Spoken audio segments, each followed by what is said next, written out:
আরে জগা কি হচ্ছে তোর? বাদরি তাড়াতাড়ি গেট লাগা। আরে যা না, দেখছিস কি? এবার কি হয়েছে বল?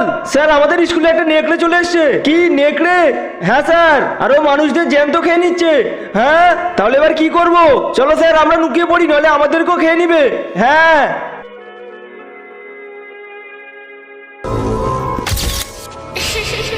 আরে কি হয়েছে তোর? আরে কিছু না, বল। আরে এ তো নেকড়ে কামড়ে নিয়েছে। বন্ধুরা, তুমি যদি জল খেতে পছন্দ করো তাহলে ভিডিওতে লাইক করে চ্যানেলটি সাবস্ক্রাইব করে দাও। আর যদি মদ খেতে ভালোবাসো তাহলে কিছুই করতে হবে না। হ্যাঁ স্যার, আমি যখন রাস্তা দিয়ে আসছিলাম তখন একটা নেকড়ে আমাকে কামড়ে নিয়েছে, আর আমি জেরামক করে পালিয়ে এসেছি। স্যার আমি শুনেছি যাকে নেকড়ে কামড়ে নেয় সেও নাকি নেকড়ে হয়ে যায়। আরে পাগল আছিস নাকি? যা তাই বলছিস? এমনিতেই আমার ভয় লাগছে, ওসব কিছু হয় না। আরে ওর কি হয়েছে? নুকো তাড়াতাড়ি। পরের পার্ট দেখতে চাইলে চ্যানেলটি লাইক করে সাবস্ক্রাইব করুন।